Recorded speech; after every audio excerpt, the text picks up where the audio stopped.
All right, so welcome into this lecture series on modern macroeconomics, and in particular, looking at new classical macroeconomics. At the heart of the various different approaches that we have discussed in this lecture series thus far, within the kind of broader umbrella of new classical macro, is this focus on kind of these similar ideas to what the original classical economists found important. That markets clear, prices adjust, and the economy does pretty well if it's left unimpeded. There's more of a concern about long-run productivity. If the long-run productivity is moving forward, well, perhaps it makes the short-run blips not so bad or more easily adjusted to. The goal is not so much to correct the economy, but to let the economy correct itself. Let the price system coordinate behavior. Let it generate growth. The new classicals then have at the center of their analysis an emphasis on institutions and which institutions create an environment for economic growth. Right? So that's really going to be the emphasis that we have in this lecture. We're going to look at institutions, right? The textbook definition of institutions is that it's the legal, regulatory, and social constraints that affect the security of property rights and the enforcement of contracts. Or another textbook definition that I found was the basic rules of the road in an economy, including formal systems such as constitutions, laws, and regulations, as well as informal norms of behavior such as habits, customs, and ideologies. Right? But in short, what are institutions? They're the rules and the norms that we live by. It's the rules of the road, right? So the institutions, the kind of governing institutions of our society, including kind of official legal systems and these informal rules of the road, such as customs that we follow, walk on the right side of the sidewalk or things like that. There's a number of leading economists who really emphasize the importance of institutions, right? You get Darren Acemoglu, the 2005 John Bates Clark Award winner. You get Douglas North, who won the 1993 Nobel Prize in Economics. Robert Barrow, who's considered a founder of new classical economics. And Barry Weingast, who's a prominent economist at Stanford, all making these arguments that institutions matter, right? Their approach reflects much of the approach of Adam Smith, who is a comparative institutional economist. New classical is thus picking up on threads of classical economics and trying to bring new evidence and new ideas to the table. The new classical macroeconomists argue that institutions matter, and they matter a great deal. And not only that, but this is something that we do actually know about macro, which is kind of a weird thing, right? So in much of macro, there's all these debates, right? We have all these different theories. We have new Keynesian, original Keynesian, monetary activists, fiscal policy, right? The classicals, the monetarists, Austrians, all these different debates. And even within new classical, we have to break it down to different schools of thought that are emphasizing things of supply side or taxation more, right? Or real business cycle theorists. There's all of this debate as to what actually matters. But what we do actually know about macroeconomics, what we actually know about all of this kind of coming together is that in the long run, these institutions matter and they matter a great deal. So we know long run macro fairly well. What causes growth? The statistics are very clear, and the natural experiments are crystal clear. What we don't know is how to kind of move to different types of institutions that allow for this growth to take place. So it's one thing to say that, hey, if we have these type of institutions, we know we'll have growth. But it's a whole nother thing to say, oh, well, let's just get these institutions in place. It's not as easy as it sounds. There's a whole field of economics called development economics that looks at those kind of problems, right? What we don't know in macroeconomics is kind of how to counter the business cycle or short run macro. That's where the debate really actually lies. The modern economists who look at institutions focus on a few important elements, and that's what we're going to quickly overview here, right? Is we're just going to look at some elements that a wide variety of new classical or institution-oriented economists are really looking at and saying these are important for economic growth. So first up, what we have is we have this idea of the security of property rights. And this is also usually clumped in with the idea of the rule of law. When property is owned privately, or when we have the rule of law and government cannot come in and just kind of say, nope, this is no longer yours, right? When we have secure property rights in the rule of law, people are permitted to keep what they earn. And this provides them with the incentive to use current resources wisely and to discover better ways of doing things in order to obtain more property into the future. So one kind of nice example about property rights comes to us from the 1970s through the late 1990s, where there was a natural experiment on poaching elephants and property rights. And so we're really worried about kind of elephants going extinct in these two countries. In Kenya, they came up with one policy, and the policy was the kind of normal thing. They banned poaching, right? So they said, hey, no poaching is allowed. In Zimbabwe, they kind of did this weird economist thing. They granted ownership of elephants. They implemented a system of property rights, right? So in Zimbabwe, you could own your own elephant, so to speak. And they didn't prevent poaching. They actually allowed some people to go ahead and kill some of the elephants in a similar kind of way that you could go kind of hunting on a reserve on some safaris in Africa today, right? Well, what happened in these two situations? Remember, Kenya said, nope, we're not poaching at all. In Zimbabwe, we allowed some poaching, but only in the kind of confines of having property rights on elephants. So you could kind of sell off your elephant if you wanted to. The counterintuitive results were that Kenya's population plummeted, that we said, hey, no poaching. And what happened? There was tons of poaching, right? People just did this all in black market and it was illegal. When we gave property rights to elephants or property rights in elephants to individuals in Zimbabwe, what happened is the population flourished, right? So when people had ownership of this, they had an incentive to take care of it, use it wisely, and discover new ways to obtain more property in the future, to protect their property, and things like that. Number two on our list, after we have kind of property rights and the rule of law as something that new classical institution-oriented economists will focus on, is the idea of stable money and prices. When prices are not stable, the security of contractual exchanges becomes undermined. The potential gains from capital formation and business activities likely just will not materialize. From the Federal Reserve's own website, the St. Louis branch, they say that price stability is the most powerful tool the central bank has. It is the biggest tool that they have in order to, quote, promote economic growth, high employment, and financial stability, right? So stable money and prices, the Federal Reserve acknowledges, hey, this is our tool. This is what we know can help promote economic growth. So it's certainly creating an environment for economic growth. The third concept here would be to have minimal regulation. Regulations minimize avenues for entrepreneurial experimentation and create additional cost to exchanges being made. They kind of get in the way of some wealth creation. The key concern for those who favor regulation is the unhinging of business behavior. Businesses don't have anything to keep them in check if they don't have regulation from government, is kind of the claim. This is not really a question of no regulation or having regulation. It's who is doing the regulation. So the way that non-economists usually think about it is the government either regulates it or the market is unregulated, unfettered, and the businesses can do whatever they want.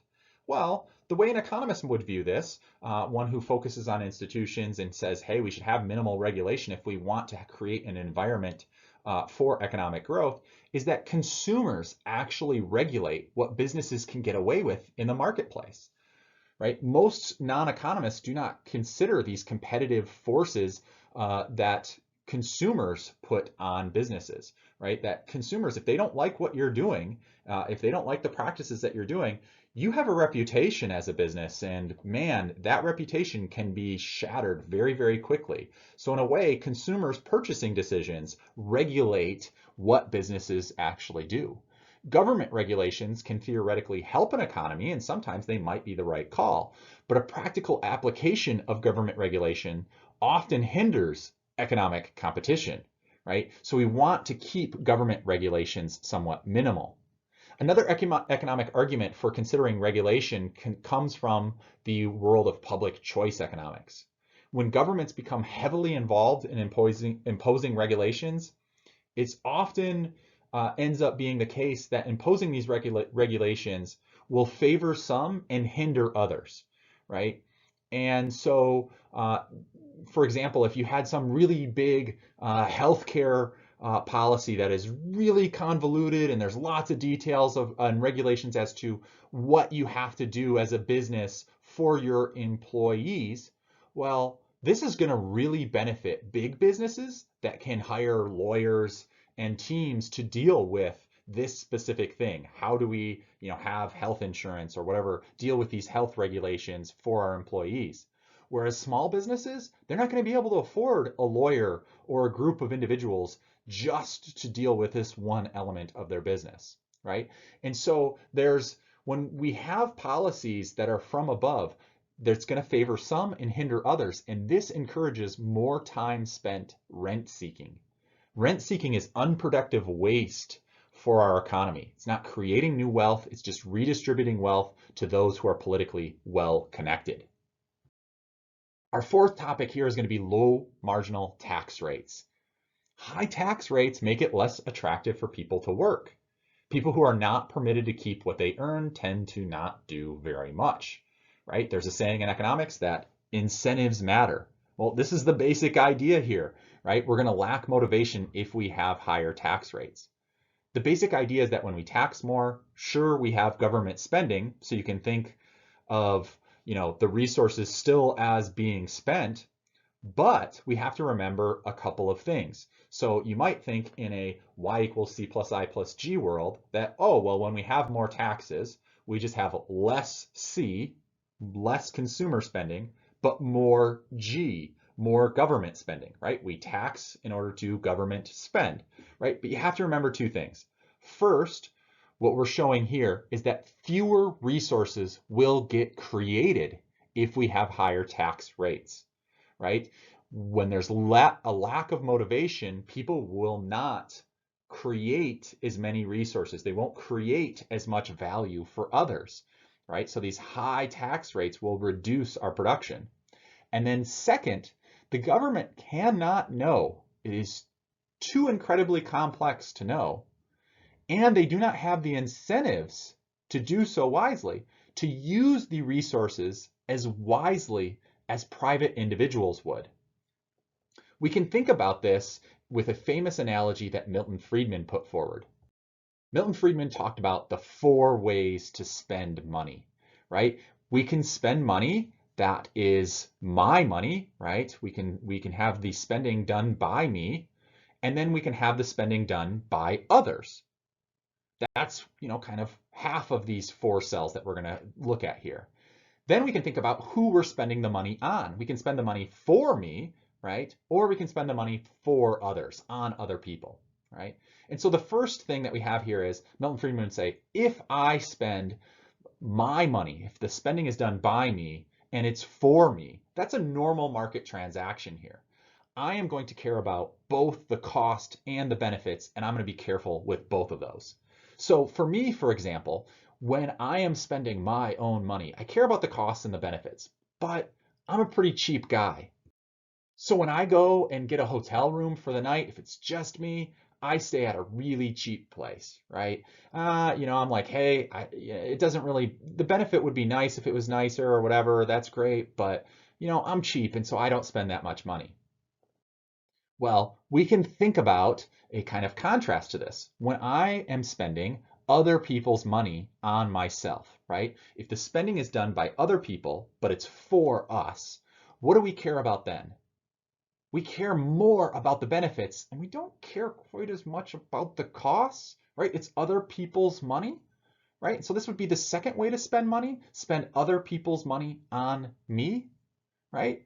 And when this happens, I know I kind of care more about the benefits and less about the costs.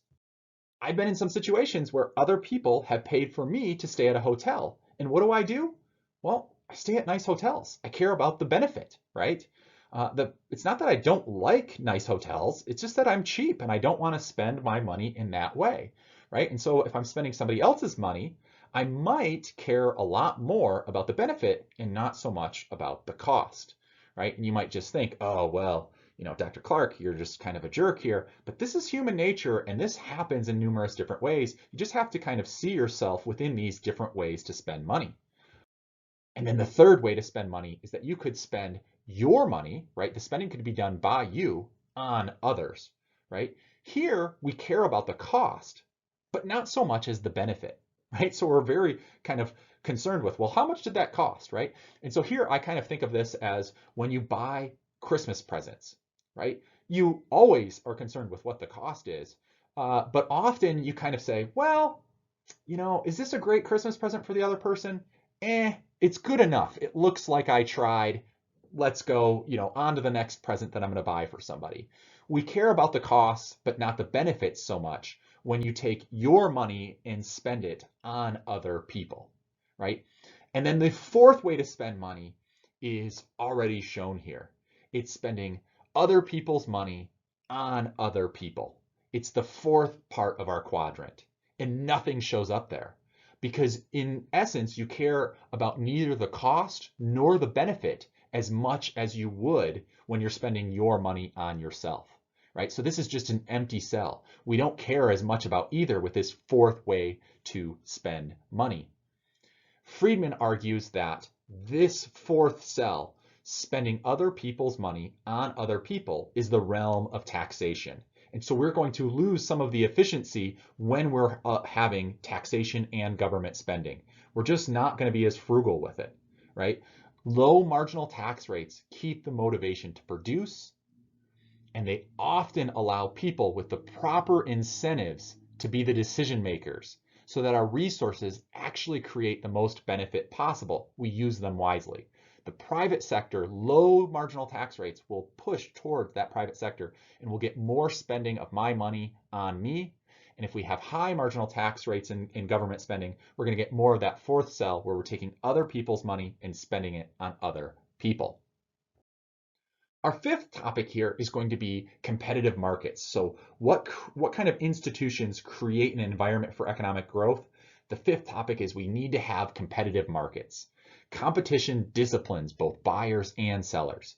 What we need for competitive markets is we need free entry and exit for firms. This allows competition to push towards efficiency and to push for innovation and more wealth being generated. It forces firms to provide wealth or perish. The sixth topic that we have here is this idea of trade openness. Trade is mutually beneficial, and this harkens back to the original classical economists' emphasis on trade, right? When Adam Smith writes an inquiry into the nature and causes of the wealth of nations, he's really pushing forward the idea that the division of labor is what generates more and more wealth. And the division of labor is limited by the extent of the market. If you can make your market larger, if you can trade with more people, if more of the world can be a part of your exchange process, you will broaden the division of labor. And as you broaden the division of labor, you will generate more wealth. Policies that restrict international trade have not been shown to create long-run growth for countries. We talk about this with the classicals as a very important factor, and modern new classical economists have just reiterated those beliefs. So new classical economists emphasize the efficiency of markets, but this efficiency happens only in certain institutional settings. We need to have secure property rights and the rule of law. We need to have stable money and prices. We need to have minimal regulation, low marginal tax rates, competitive markets where we have entry and exit, and trade openness, right? So these are just some of the characteristics or traits that create an environment for economic growth.